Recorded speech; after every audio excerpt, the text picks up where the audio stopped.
The ceasefire deal between Israel and Hamas is at risk hours before it was expected to take place. The agreement is due to commence at 8:30 a.m. local time, which is 5:30 p.m. Australian Eastern Daylight Time today. 3 female hostages will be released on the first day of the ceasefire.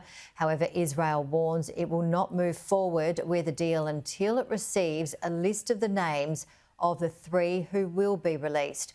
A short time ago, Prime Minister Benjamin Netanyahu suggested the campaign is not over and the war has changed the face of the Middle East. He claims Israel has gained the support of the US government to resume fighting if phase 2 talks prove pointless. In the war of resurrection, we are making it clear to our enemies and to the whole world that when the people of Israel stand together, there is nothing that can break us. I'm proud to be the Prime Minister of our wonderful nation, and I'm proud to lead our country. At such times, the Cabinet and the government have approved the outline for bringing back our hostages. It is one of the goals of the war, and we will remain relentless until it is completed. He suggested the number of hostages that will be returned to Israel during phase 1 will be doubled. Alex Rossi has the details. It has been 15 very long and brutal months. People have come here pretty much every week to campaign to try and force the hand of the government to prioritise the hostages rather than prosecuting the war in Gaza.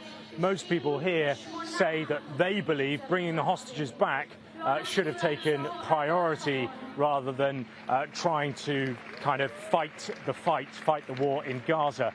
The big fear here, and I think it was pretty much spelt out, I don't think you're going to find much comfort in Prime Minister Netanyahu's speech. The big fear here that people have been telling me is that this deal will break down on phase 2.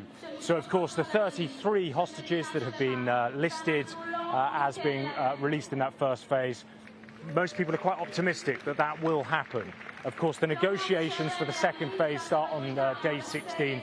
It is ridiculously complicated, this deal, though, but the fear here is that that second phase will break down and the rest of the hostages, the remaining hostages of the 98, will not be returned either dead or alive to their families and loved ones here in Israel. But people say they will carry on campaigning.